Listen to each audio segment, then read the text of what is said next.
What the process of initiation gifts young men with is the ability to live from the inside out. And that really is something that our fathers never prepared us for. Our fathers prepared us to live from the outside in.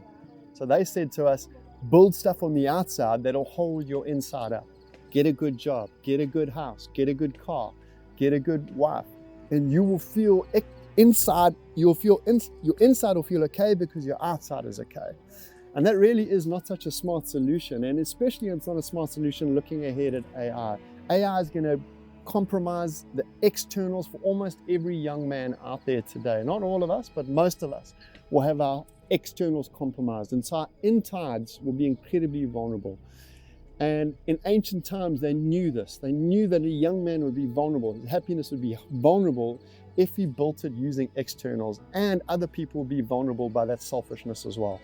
And so they forced men through failure and foraging and feeling to find their way back to community of men like them, to find them back to friendships and contributing to members so that they had that security. And then most importantly, they forced men to God.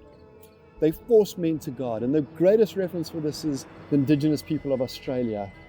They were forced to God on their walk around journey. The men in their tribe forced them to figure out how to find God. It was placed as the highest priority to survival.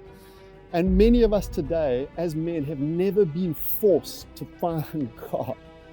And it's created a confusing world for us to live in, because we live in a big world, we live in a mysterious world, and most importantly, we live in a world where we really need something bigger than ourselves to define us. We need something bigger than ourselves to call us and give us an identity. And the world around us can't. Our wives can't, our spouses can't, our parents can't, our friends can't, social media definitely can't. We have to get an identity gifted to us from God, from something bigger than us, because that identity will be big, strong, immutable, and possibly even eternal. But many of us are scared of God, and not for bad reasons. The church has done horrendous things. It's been weird and destructive, and there's so many, the religion is disgusting and smelly, and we don't want to be a part of that as men. It's stifling and compromising, and it doesn't understand men in its modern state, and I get that. And so I get the resistance towards God, but I do want to encourage you that if you're going to complete the initiation right and find an identity that is secure and be named, as men we have to be named. We have to figure out who we are inside, and you're never going to do that. I'm never going to do that. We're never going to do that unless something bigger than us names us. Because otherwise it'll always be flimsy, it'll always fall, it'll be like the external scaffolding our fathers settled for. And so I want to encourage you today, to complete initiation, you have to find your way to God. So how do you do that? Quite simply, the process that I do it in is nature. When we're foraging, you will find God in nature. Men have always found God in nature. You will find bigness in nature.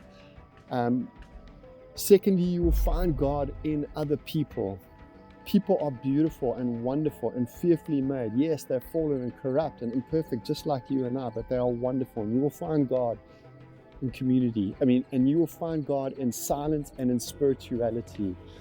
I would say be incredibly resistant of religion that's going to damage you. But through spirituality, through genuine spirituality that carries life and power, you will find God. And that is where, as men, we will find our greatest identity. So we've completed our course. We've come through falling. We've come through failing. We've come through feeling community. And now we've ended with a sense of we need to find God to find an identity. And I want to end us with the fact that all of these things coexist consistently.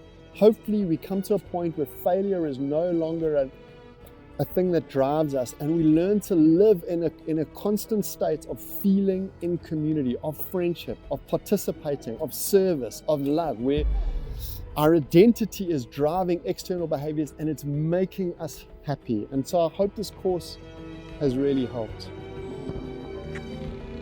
Let go and love.